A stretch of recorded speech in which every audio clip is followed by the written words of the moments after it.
ready for my 6th chat session of Tea with Karen? I hope you are. We made it, guys. It's the weekend coming up. So I hope that despite this quarantine lockdown that we're all in, for those of you staying home, thank you so much. You are saving lives. And for those of you who are at work, working very hard to keep all of us safe, thank you so much for all that you do, for being on the front lines. So much respect and so much strength and love and support is being sent to you. You're probably wondering why I'm wearing a net over my face. It's because I have the fabulous and beautiful and amazing and inspiring and insanely talented Keegan Tracy coming on the show.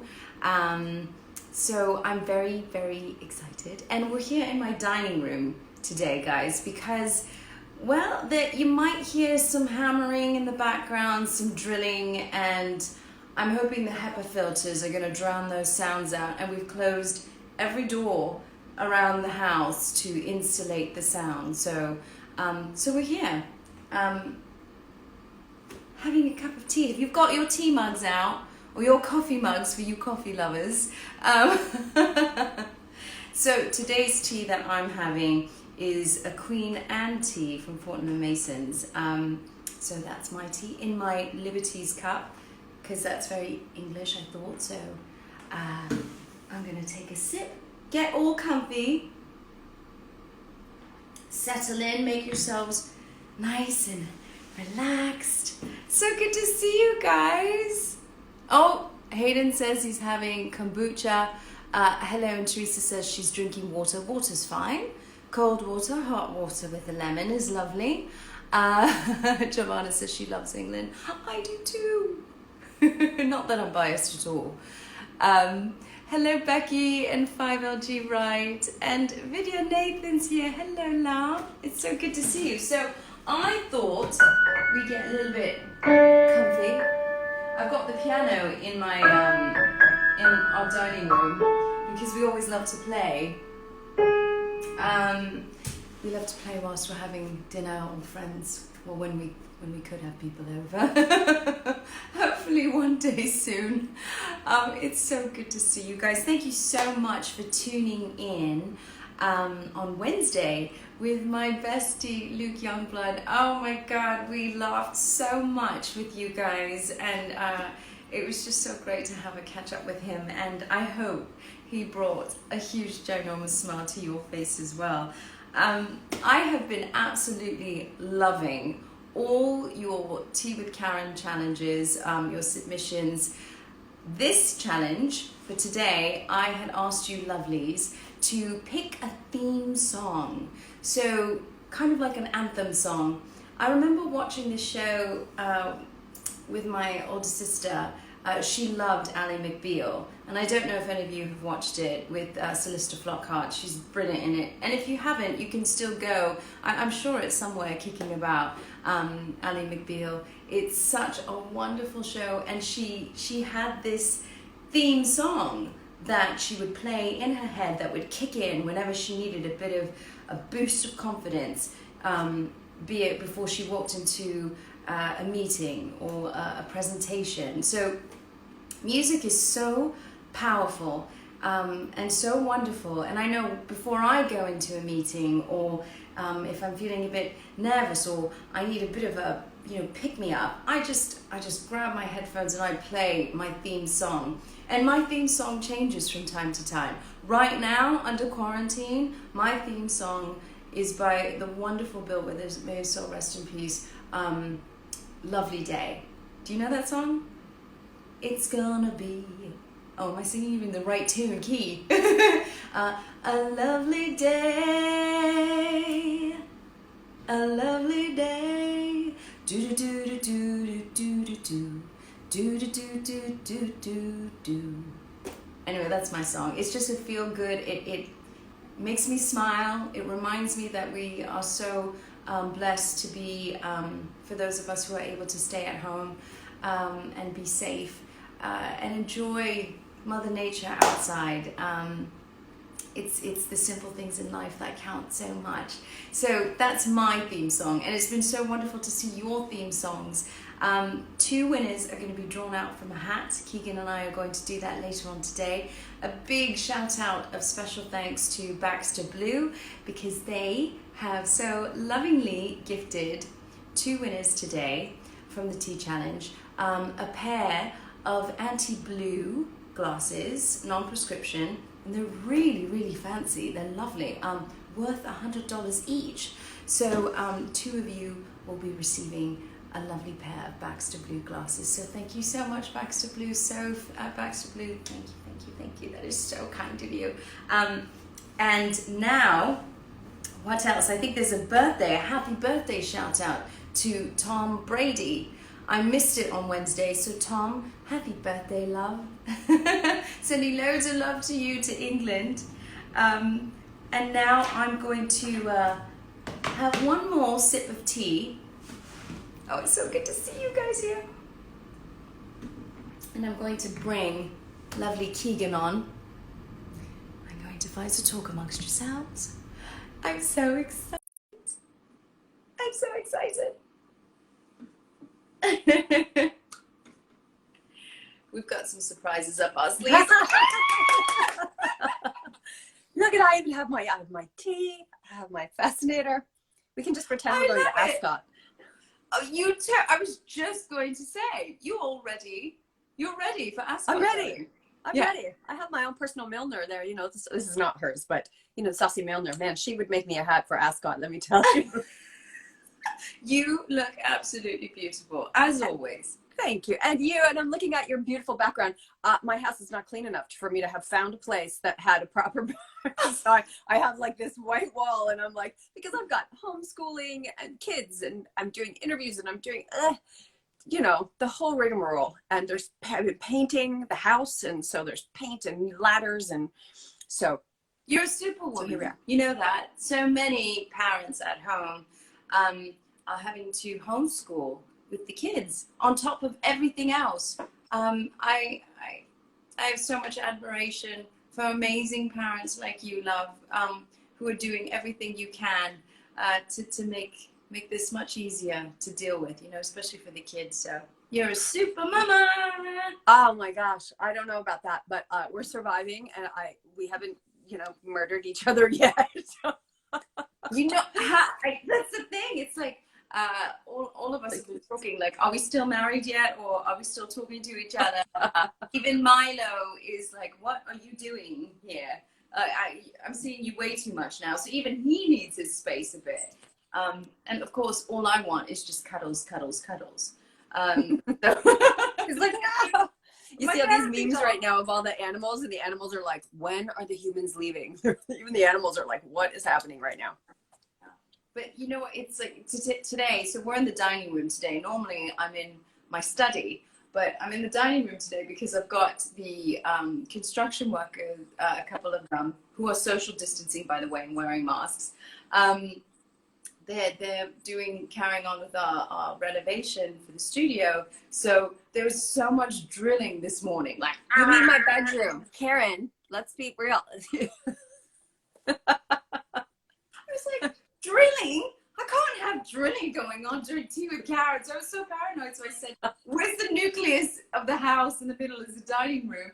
So I've shut all the doors and everything. So that's why you've got this view of the piano. I love your dining. I love your whole house. Your house is my favorite house. I love your house more than my house. It's just inviting and charming and eclectic and just so full of personality. I love your house. I put up wallpaper this year, and I call it my Karen wallpaper. I would have done it down there, but the kids are homeschooling, so I couldn't have that space. But I call it my Karen wallpaper because it was inspired by all these amazing wallpapers you have in your house, and it's got this pink flower to it. And at first I was like, oh, you can't do that. It's, you know, whatever reason I was. Well, you know, I can't take credit in this because you know who got me onto wallpaper.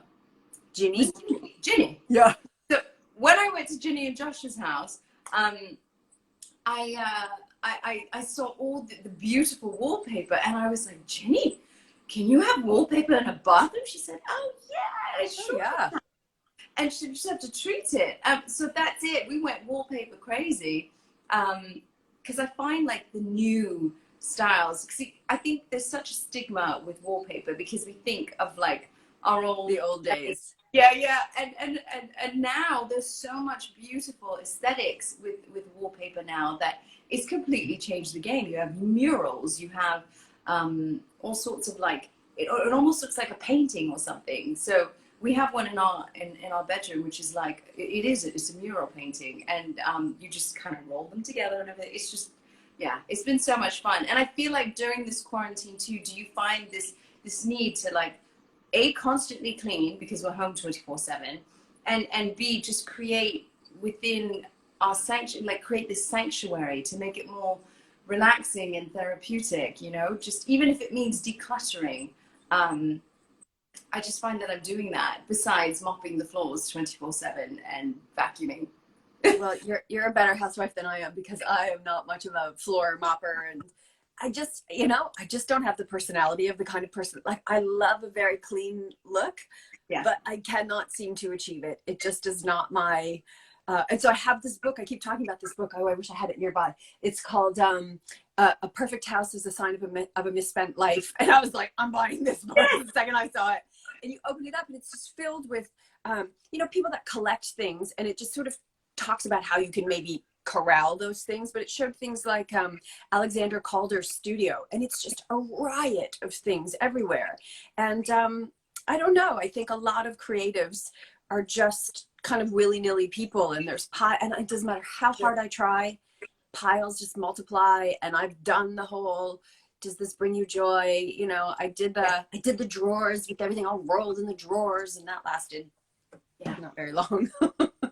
But there's only so much you can do in a day too, and with having the kids and homeschooling, and then work stuff too, and being able to work from home. I mean, it's so amazing because we're going to talk about all the things you've been up to. It's so exciting, and I'm so proud of you. But you've been a busy bee, so I just feel like we need to be more forgiving to ourselves too. That okay, if the dishes haven't been done for a couple of hours or whatever, it's okay. That's another reason, though, honestly, why I loved your house, because I didn't, the first time I came to visit you guys, I didn't know what to expect necessarily, even though I had seen pictures of your house, because I was there when you guys, remember we were in Toronto at that convention when you were putting in the offer. So I had seen pictures of it. Do you remember that? And you were like, should we buy this house? And we were all involved in whether or not you were going to buy this house. And I walked in, and honestly, God, one of the things that I saw, you had dishes in your sink, even though you knew you had company coming over. And I was like, oh, I love her. Honestly, like, I feel ill at ease in houses where everything is perfect. And so it's one of the reasons why I love your house, because it's still lived in, even though it's just this amazingly beautifully decorated home with so much like humor and heart and color, which I appreciate. It's a house that doesn't demand perfection, and there's something really wonderful about that, I think. Oh, thank you. It's just, what it's about just creating good energy, in the home, and just having that good energy just circulate through the house. I mean, when we were house hunting, I'm sure even when you were looking at houses too, you come across different energies in a home, and some of them I felt so sad or so heavy because they just felt unloved, and it just made me so upset. Like, this is a house that provides shelter, so you should show it love back. Like, I'm the type that, I will hug the walls and say, thank you. I love you, home, and I will hug my walls in the house with gratitude, because I'm just so grateful. Our house was built in 1941, and touch wood, it has withstood every earthquake here. And it's standing, and I hug it and hug it for dear life and say, I love you. I would too. I love your house. Like I said, my house is eclectic. It's quirky, but it means, pardon me? And full of good energy and love and creative energy too. Generally speaking, I think so. I wondered if it might be haunted when we bought it. And then I saged it, and I don't know, I've never had a moment where I thought that, but you know how sometimes you're in a house and you're like, Yeah, I know. Yeah. But then it'll be haunted when I leave. No, you've got to look at it this way, that if there's anything supernatural or of this spirit or an energy, I will literally, Carl will find me. If I really feel that something's there, I'll just be like, okay, I send you tons of love I love and you. joy. Yeah. And I wish you well. I wish you well. That's what I say. I know And I it. hope and pray that everything's okay. It's funny because I've been doing some of these cameo videos, and literally you will see a clear white orb that will come, and I'm like, oh, don't mind, that's Carl's grandma, probably, she's dancing about. I'm like, she's probably joining in on the fun. So hi Nana, it's like all that. I'll just acknowledge them and wish them well. I would love it if my Nana came and visited. I remember when my grandfather died, and we were very close. Like he sort of was like my dad, in a lot of ways, and just so important to me. And when he died, I was so convinced I would hear from him, and yeah, I still haven't. I'm really kind of pissed off about it. I'm like, Pippi, what the heck? Where are you? We had an agreement that you were going to send me a message from the other side, and so far I got nothing. But the night that my grandmother died, and my kids had only met her a couple of times. She died last year at 99, before all of this, in a care home. So honestly, I'm grateful that she went before this, because it would have been scary for both her and my family. But the night that she died, you sort of, at 99, you know that phone call is coming. We thought she'd make it to 100 just out of, pure grit. Like my Nana was just full of vim. But that night, so in the morning, my daughter got up and said, my oldest one said, I had a dream. I woke up in the middle of the night, and Nana was sitting. She didn't even actually call it a dream. She said, I woke up in the middle of the night, and Nana was sitting at my desk, and she was kind of stretching, and she was saying, oh, I feel so much better now, and I'm so glad I could come and see you. And she was talking about these things that I had never told my daughter, like somebody had hit my mom's little red car that she had just bought. And, why would I tell my 12-year-old about that? And she was saying, she kept talking about this red car that got hit, and it was really kind of wild. And I was like, how she visited you and not me? But then that was her way of saying, I'm okay. Yeah, I thought so. To say, oh, I feel so much better now. I thought, yeah, I bet you do. She was chair bound in the end. And the last time I went to see her, I remember walking past the room where they were all eating, and my mom sort of nudges me and points, and I said, yes, as in, yes, there's a whole bunch of old people. And she said, no, that's your Nana. And I didn't even recognize her. She just was a shell of herself, so and I'm glad. Such an achievement. 99. Yeah, it's no joke. Like, when you think about, in the scope of humanity, how few people have seen 99 years, and had the, in some ways, good fortune to just die in their own bed. That's kind of all you can ask in life, right? It's just a peaceful way to go. Yeah. But, well, this took a sad turn. I know. Let's talk about tea. Here, I'll show you my tea. What tea are you drinking? I always had tea with my Nana, you know that, actually. And just regular old orange pekoe tea. We call it Nana tea, because that was the tea that you had when you went over to my Nana's, and whatever amount of sugar you wanted in it. So we call that one Nana tea. Nana tea and orange pekoe. That's a good robust tea. Just like regular, yeah. So that's Nana tea at our house. This is what I have today. Ah. I think it's backwards though, right? The Fortnum and Mason, the rose and violet, and it's in these beautiful, like, I got this when I was in London last, when I went to see Victoria. Do you keep the tins? I keep the tins, and I put, like, my makeup brushes or whatever in it. With like their little, like this beautiful jar like this, and these gorgeous little silk sachets. I just think they're lovely. And it turns pink in your cup. I don't know if I can show it to you without spilling it. Probably not. Don't do that. I tried that and I spilled it all over. Sort of can. Oh no, it's pink tea. So tea, it matches your beautiful dress too. Oh, I love it. You're coordinated. Alison says she's having whiskey tea. Good for you. Well, I thought about whiskey, but it seemed a little early. I was trying to behave myself. I'm like, it's noon on Friday. Let's not get that too far. But I wanted to show you this one that I got, that I thought, this is the one that my littlest one wanted me to have, because she said it was Canadian. It's Maple Earl Grey, Canada True. There you go. Maple Earl Grey. Yeah.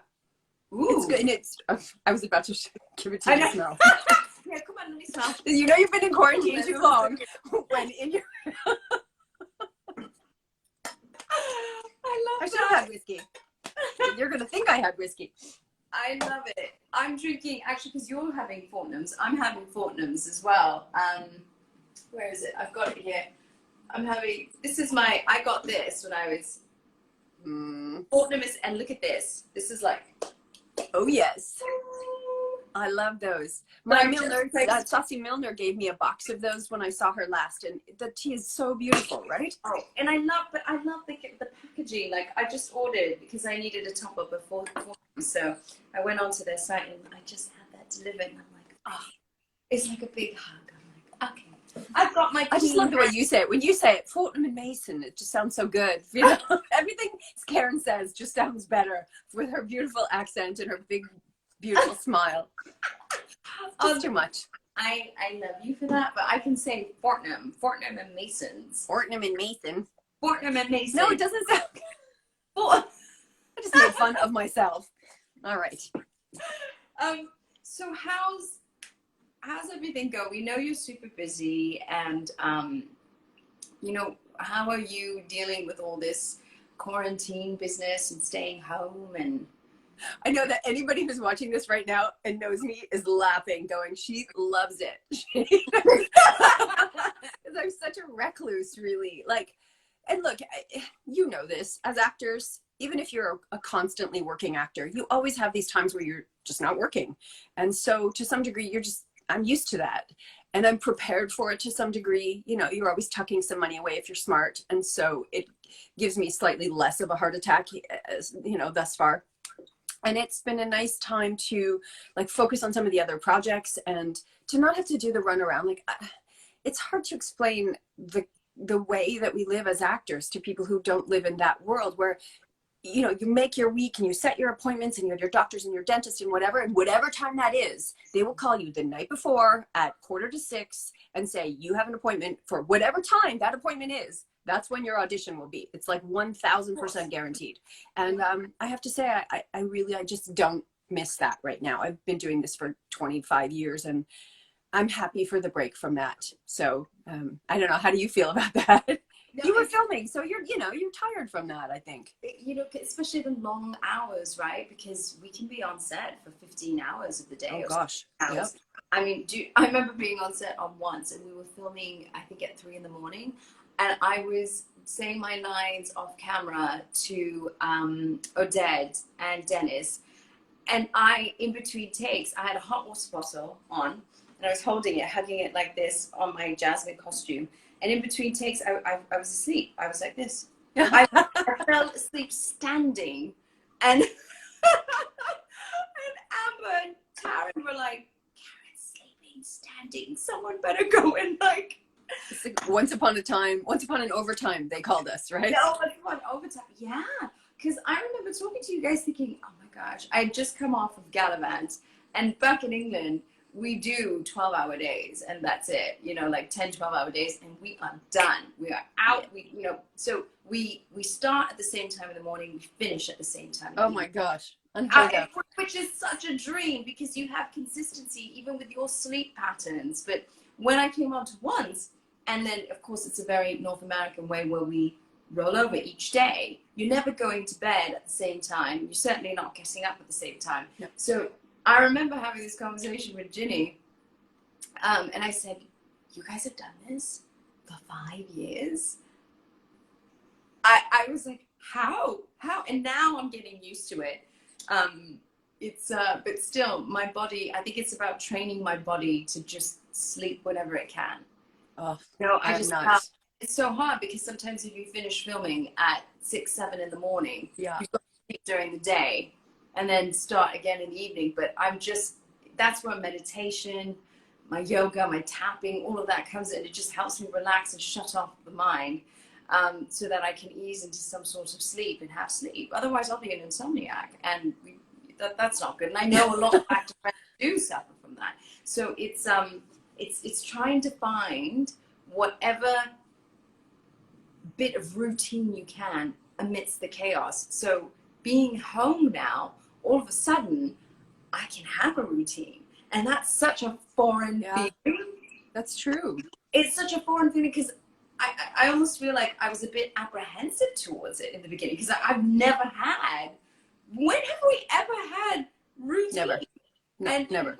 and so this is a chance and an opportunity for us to kind of experience routine and creating routine. And you know, from I've been reading so many articles from different therapists and psychologists, because mental well-being is so paramount, and something so important we need to talk about, especially with what Right we're now. all going through.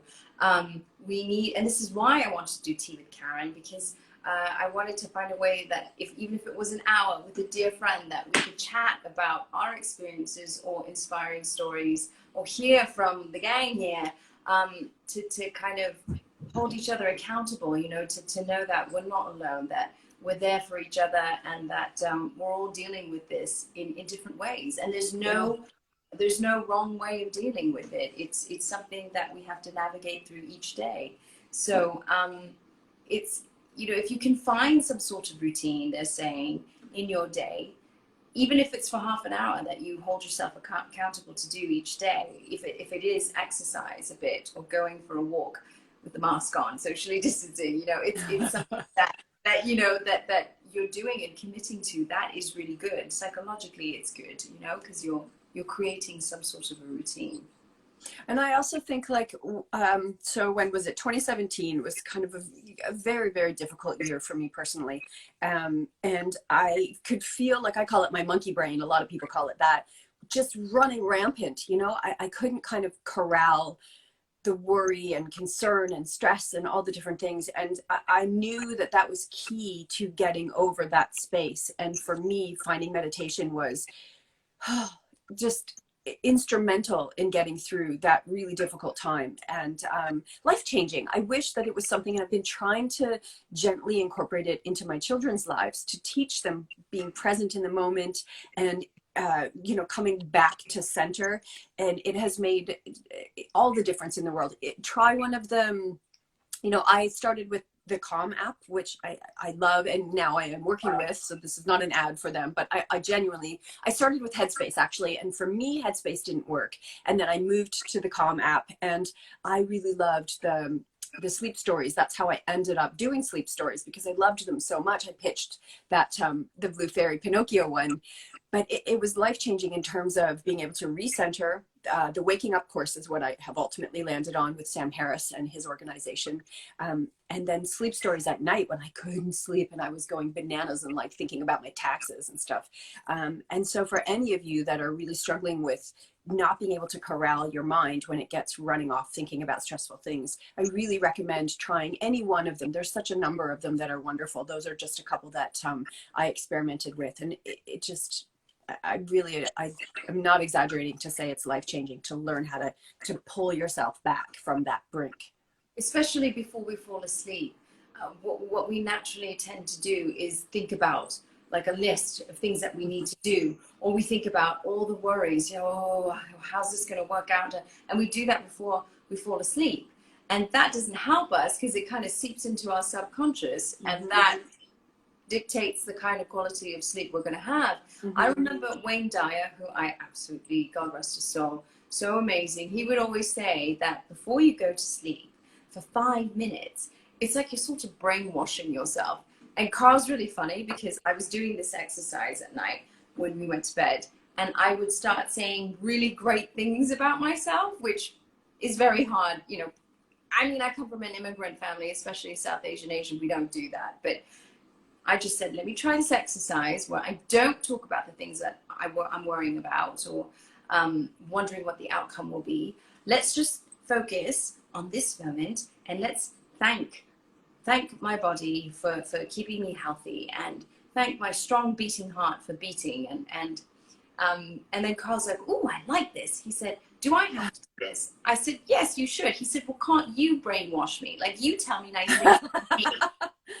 So it was really funny. He was closing his eyes, and I was like, you're amazing. You're a wonderful human being. He goes, I like this. Outsourced his meditation to I know, right? And then he fell asleep.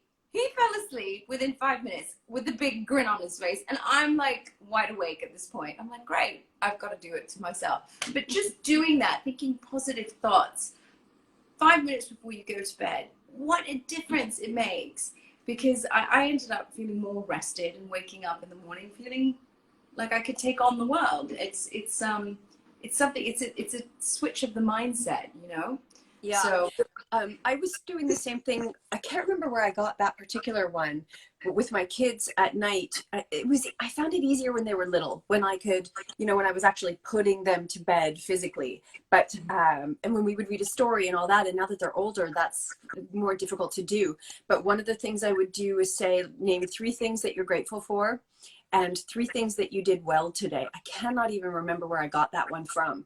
But, you know, it's so easy to think about the stupid thing you said earlier versus saying, well, and I said it could be as simple as, you know, I didn't leave my socks in the middle of the living room floor. Like, I'll take that as a thing I did well today. Yeah. And then I think sometimes we even said, what one thing I can improve upon is whatever. But, you know, we ended always on the positive note of these are some, because it's so easy. And I think particularly for girls, I'm not saying this isn't true for boys, but girls, I think there is just this added layer of years of being told that, you know, you can't be enough because of X, Y, and Z, and how you look is so important and everything else. So to get them to refocus on some positive aspects of whatever is going on in their day at whatever age they're at. And I thought that's great even for grownups to just remember something you're thankful for. I'm thankful that no bills came in the mail today.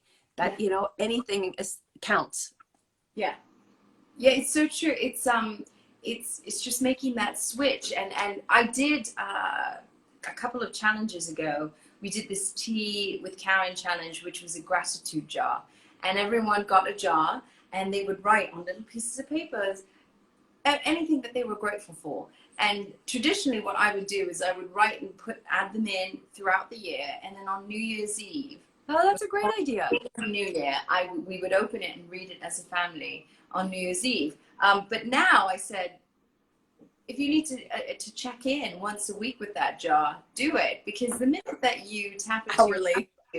yeah, it's like the minute that you tap into your gratitude, all of a sudden you feel so much better because you do realize that there are a lot of good things in your life. Yeah. There are good blessings, and I think it's so important, especially with what we're all going through, is to hold on to whatever is good. Yeah, that's gonna make us smile, that's gonna bring us joy, that's gonna make us feel good about ourselves, and you know, really being in tune with what we're feeling. And even if it does mean that we're feeling anxious or depressed or feeling down, it's so important to acknowledge those feelings and not run away from them. You know, acknowledge them. You kind of look, it's almost like you're making peace with them, and you're shaking their hand saying, okay, I know we're feeling this way, and I'm giving you a big hug because these feelings that I'm feeling right now are valid. But I'm going to take a deep breath, and I'm just going to put it in a little box, and I'm going to just send it up. Yeah, to the heavens, to wherever, and just let it go. And just because what you focus on, you create, right? And if you're constantly focusing on whatever the bad things are in your life, that's all you're going to see, and that's all the noise you're going to hear. And so even when it's hard, there's absolute, like another one. Oh, I'm just got to think. Yeah, oh golly, I don't want to have any shadow. Good Lord. Sam Harris talked about even at this very moment, look, and this is a different time from which he said it, but it has stuck with me that at any given moment, there are easily 1 billion people on this planet who would think that their wildest wishes had come true to be in your shoes at this moment. Me, a first world Canadian with healthcare, roof over my head, healthy children, healthy body, good career. Like, even when I have rough days, you're like, wow, there are people living in slums of Calcutta for whom my worst problem would be their like their joy.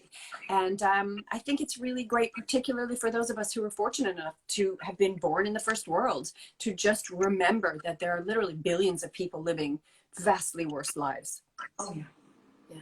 And I can say, you know, having been to India several times and worked there, and I have family there, the juxtaposition between the social classes are so stark, you know, and I've met some amazing human beings, that live in the slums, and their life is guided by gratitude, and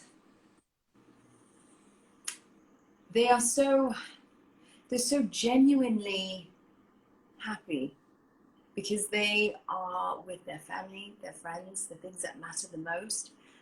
And I was saying to these guys before, a couple of sessions ago, that that's when, for the first time, when I kind of truly understood what envy means. Because here are people who don't have a lot, and yet they live as if they're kings. They live as if they give of themselves and give of their hearts as if they have so much. And that was truly moving and so beautiful. So even they find the gratitude in the situations that they're in, and the survivors. And if one thing I know is that we are all survivors, you know, and you fall down, you get up 10 times, and you pick yourself up. It's that moment that truly, when we're tested in life, that's what really makes us who we are. It's all about just getting up again and just trusting that everything's going to be okay, and that everything is going to work out just the way it should. So I have faith. I have faith in humanity, and I'm very, very happy that there are. I'm so glad you do. I'm having some moments with humanity lately, let me tell you. I know, right? But then that's, yeah, like I said, we have to hold on to the good. The good stories, yeah. You have a lot of Q&As, my dear. I do? You do. Well, not surprisingly, there's so much love for you. So let me see. Davinax _ says, what is your favorite feel-good film? Oh, feel good. Oh, well, look, you know, The Princess Bride never, ever fails to make me smile. I have memories that go all the way back to when it came out when I was 15 years old. I mean, that's just always a classic one. French films always make me happy because I just love to test my ear, you know. So I love Les Amants du Pont Neuf, The Lovers on the Bridge with Juliette Binoche. I love that film. I love Amélie. Like every time I watch that movie, it just makes me smile.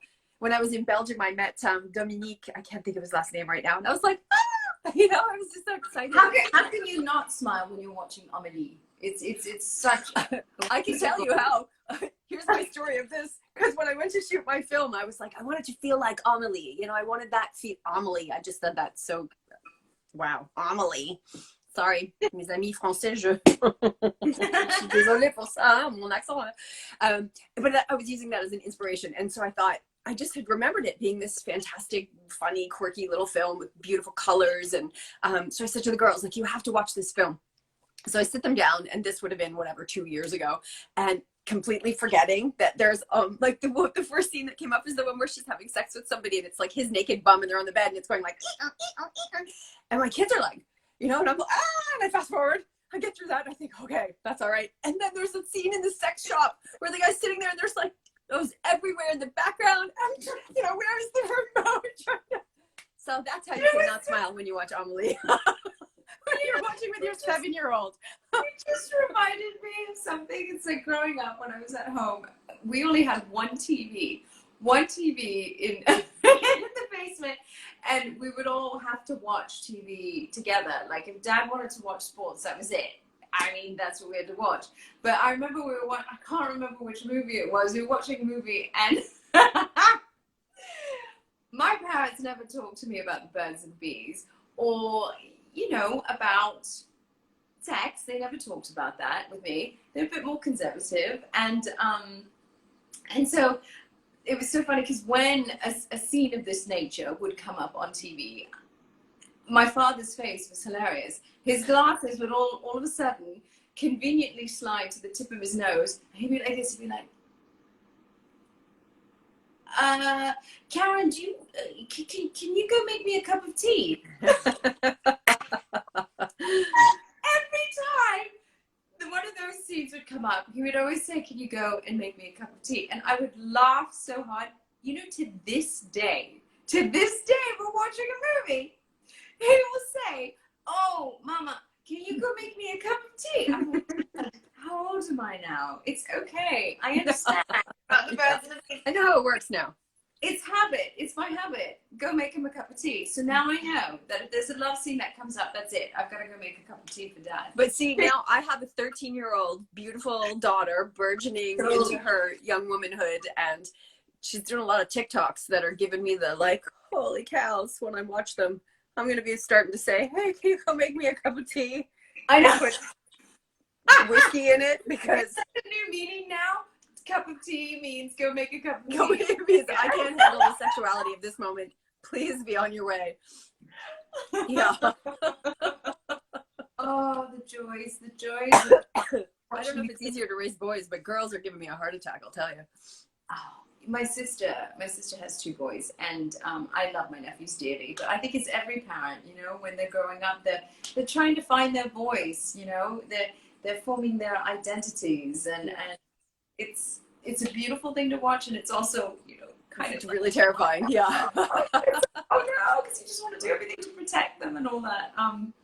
No, I love my nephews so much. And there's nothing I would do for them, but that instinctiveness is like, you have to let them go so they can flourish and fly and thrive. And at the same time, you're like, but it was just yesterday I was holding you in my arms, and yeah, that kind of thing. So I get it. But you're a cool mama for doing TikTok. So I'm working my way. I got in trouble because I posted a Scrabble TikTok, and she was like, Mom, it's so lame. You're not going to be a TikTok star if you post about Scrabble. So I don't even know how she took it off.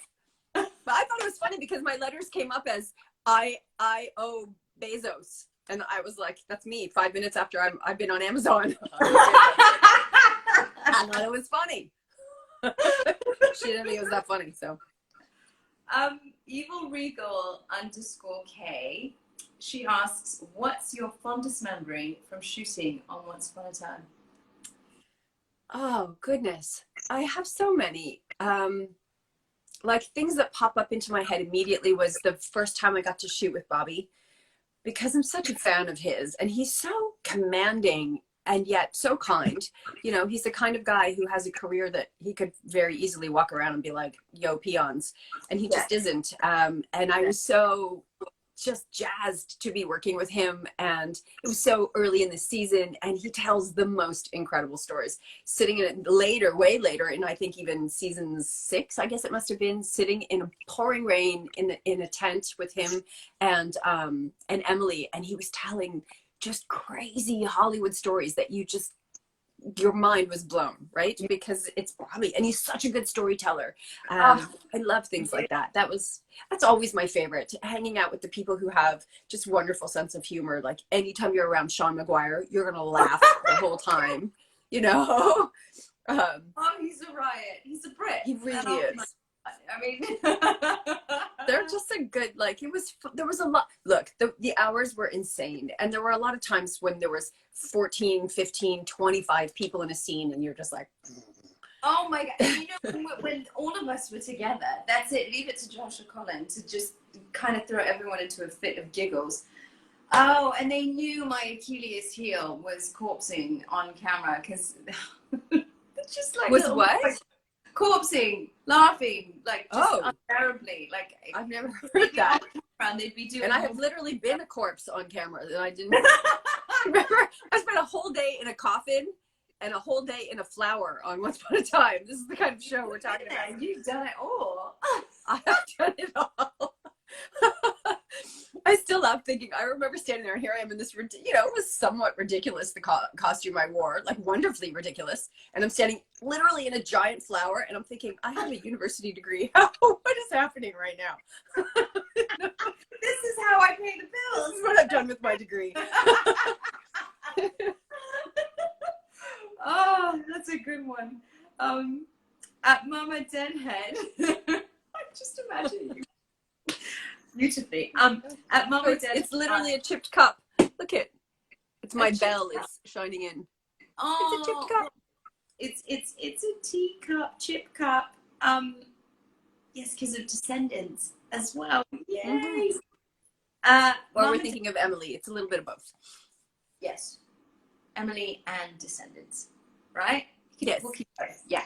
Mama Demhead asks, Keegan, what was your favorite part of filming Final Destination 2?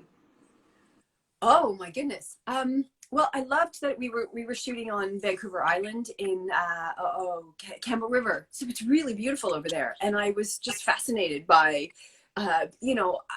because it's a small town. One of the days that I had off, this doesn't even have to do with filming, but I just got on the city bus and just drove all around on this bus, and I was really writing a lot then, so I wrote this very morose story. But there was always eagles just swooping in outside your window. And we all had these weird little theme rooms. I don't remember what mine was. There was like an Arctic room. It was a strange little thing.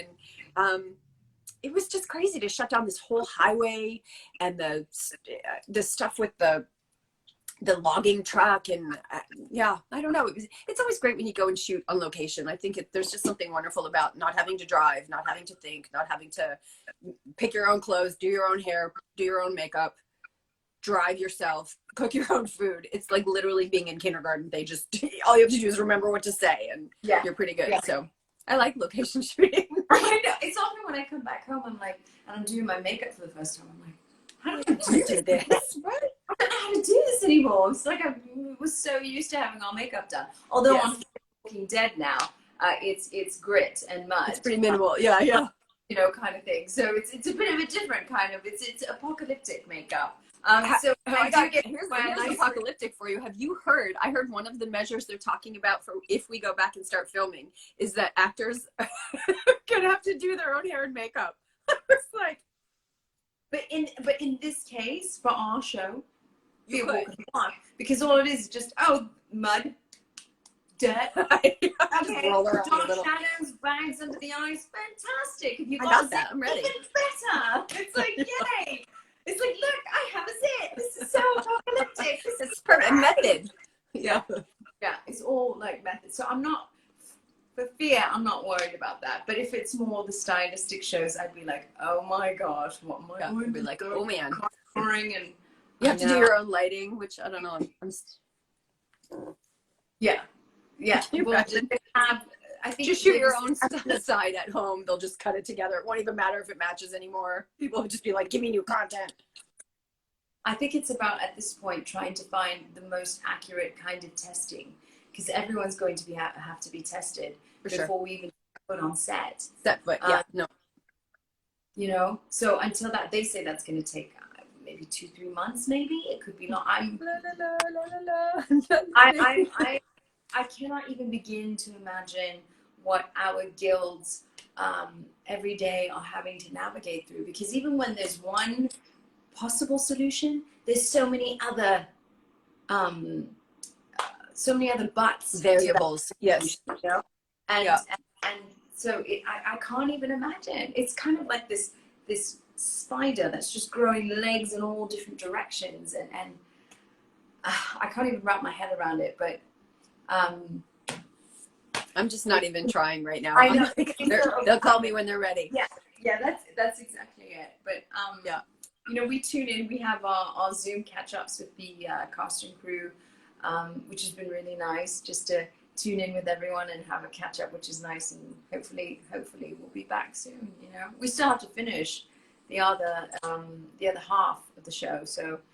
Well, hopefully it's coming along. Look, eventually we'll be on the other side of this. And I think all we can do in the midst of it is, you know, in the French, they say, profitez-en, you know, you have to just profit by it as best you can. Learn a new skill, learn a language, download Duolingo or Babbel, or, you know, learn how to play ukulele or something. Just get your brain working in a different way. You learn how to use on your first day on ukulele. So. It's you just brought it up, the ukulele. You know what I'm going to ask you? Because it was sitting there. That's the only reason. I was hoping you'd forget, really. Do you not want... So Keegan came up with this fantastic idea of playing English Tea by Paul McCartney on the ukulele. And she was so great. I would forget. But look, we don't have to do it, but I actually I would never live it down if I do, though. I don't know. With the hat and everything, right? What key? And then I was like, I can't sing with Karen. What? Of course you can. I've heard you sing. Stop it now. Because you're a singer. and I'm like this plodding ukulele player. No. We were talking the other day. We were like, you cannot not laugh if somebody is playing the ukulele. Like, you could be playing taps and it would still be funny, you know. But it's why I love you. It's so adorable, and I love that you're learning to play ukulele. So can we just try? Look, there's no judgment here. We're in a pandemic. We can do whatever we want. We can do whatever we want. Yeah, I was really hoping Paul McCartney was going to help me with the strum pattern, but sadly he did not show up for my request. And I had to laugh because I've been playing it and practicing, and my daughter, my youngest, said, you know, it really should be, would you like to sit with me for a spot of English tea? And I was like, I'll let him know. I'll let the greatest songwriter ever know that you would like him to change the lyrics to his song. Oh, that's so funny. Well, would you like to try? Should we try? Right. What key is it? Just strum. Would you care? I don't know. Okay. What's the first chord? G. G. Okay. All right. Shall we go? Yeah. Forgive me. I don't know. I feel like I'm really going to regret this. All right. Okay. One. Would you care to sit with me for a cup of English tea? Very twee, very me, any Sunday morning. I think that's all I can muster because we're not on the same. Like, there's a lag. People will be like, that was the worst duet I have ever heard. But my favorite part is this one.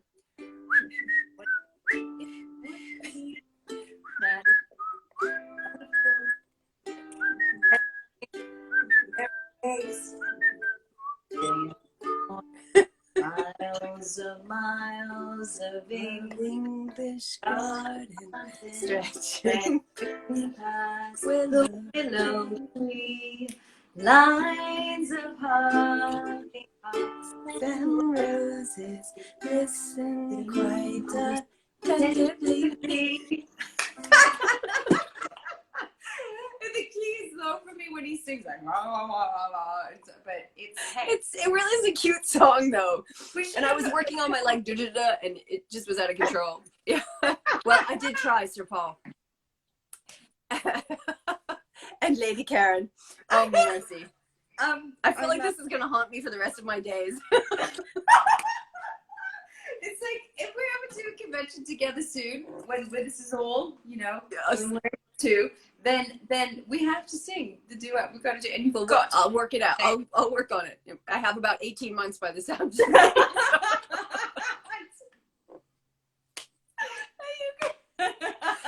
Oh, merciful heavens. I didn't even get to say the fairy cakes line. That was the best line for me. I know, especially Blue Fairy. Right? You could have said the nanny bakes, and I would say fairy cakes. Nanny bakes. Where is my lady? I literally registered for this moment. Oh my goodness. We keep it real here. Real and honest here. That's about as real as it gets. Except for if I take off my hat and show what my roots look like, then that's getting really real. But that's all of us. Did you know Carl had to dye my hair? He had to dye because he's taller. He's 6'2". He can see, like, okay, like here, you know, this is where it needs touching up or whatever. And I'm like, thank you. So This is why I wear hats. And pretty soon I'm going to be wearing my hat like this. No, that's a tragedy. You should never cover up a beautiful canvas. Oh my goodness. Oh my. Okay, we have. And this is with not even having scotch. So, okay, sorry. Is there another one or two questions I can answer? We've got 6 minutes left. So, okay. At Emmy_photo_fun, she asks, best advice you have ever been given. Oh wow. My very first series, Beggars and Choosers, I worked with Stuart Margolin, who is a storied actor and director, and I just gelled with him. And I remember saying to him, because I was still fairly new, and saying like, what would be your advice or whatever it was, and he said, love nothing. And I thought, and we're talking about in the scope of being an actor, and I just thought that was such brilliant advice, because you make a choice and you think this is the choice it's so genius and I love this and I'm gonna hold on to it.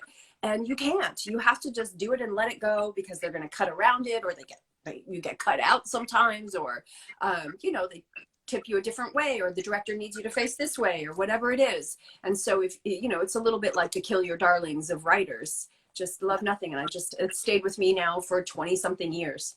So I mean, really just don't get too attached to your choices. You know, I guess that's what it is.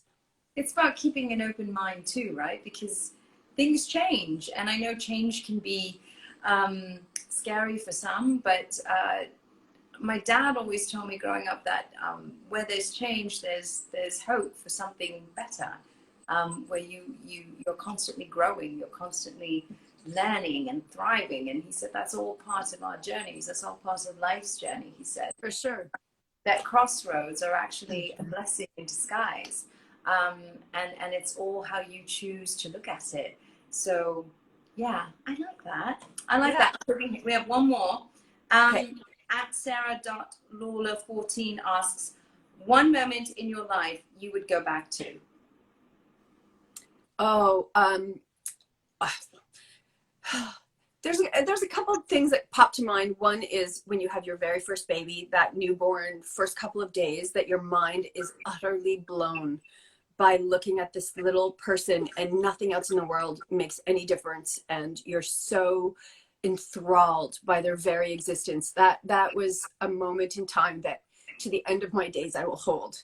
It was really marvelous. What comes after it is not always so marvelous, but that first, you know, oh, I just loved that. And then the other thing that popped up immediately was the summer I spent in France with my children a couple of years ago. I rented a farmhouse in the south of France, and it was just marvelous in all the ways, because I love France. That's no secret. I talk about it all the time.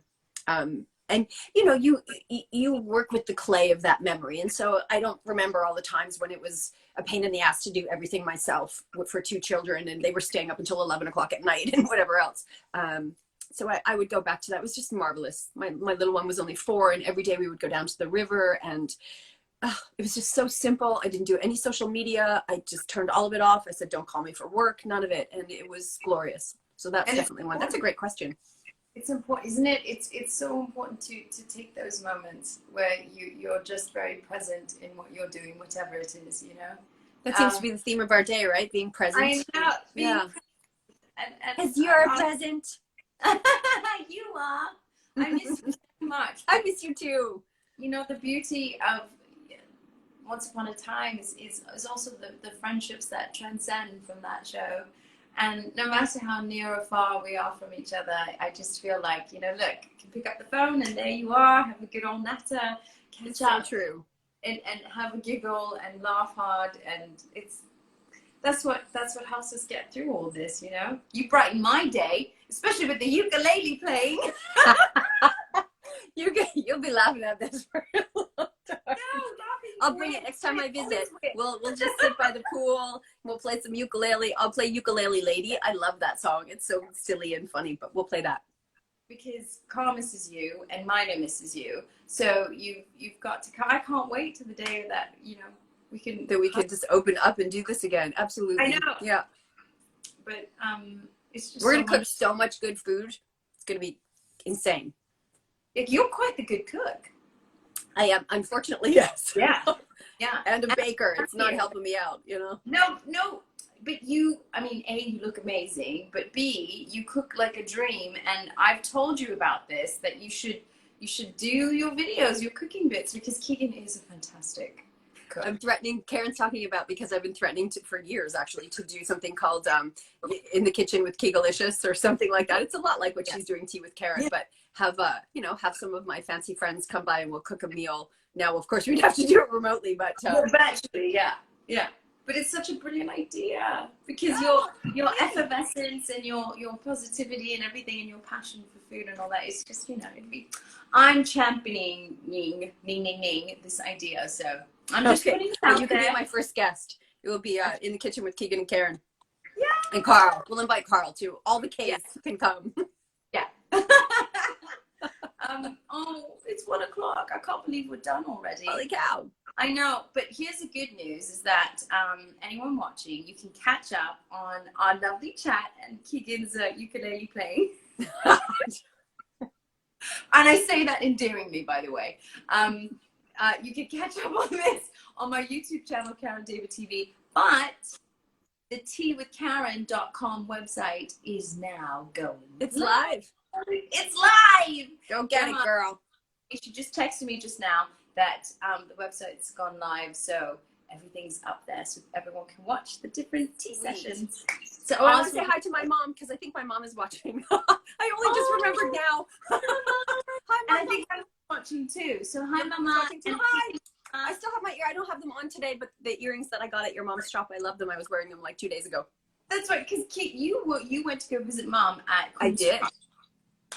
Yeah, we had a lovely visit. It was so nice. I was there. I went to see Kelly, my friend that's the Saucy Milner, and then because she was in the, what do you call it? What's it called? The Distillery District. And so I was like, well, I have to go see Karen's mom, of course. And she was so happy to see you. And of course, when Keegan came into the store, Mom's face just lit up, saying, "Oh my gosh!" And yeah, that was it. She had to see your mom is so cute. Oh, she loves you dearly.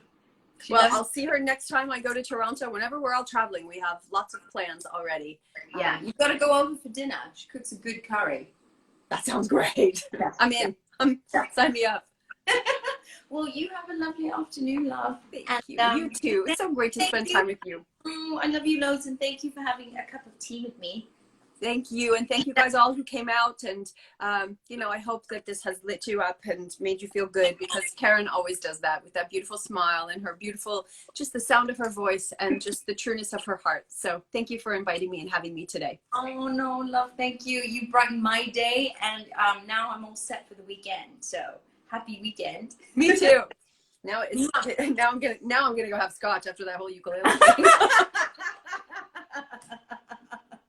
Well, on that note, cheers, love. All right. Cheers. All right. I send lots of love and magic to you all. Bye now. Bye. I don't know what I do now. Do I go?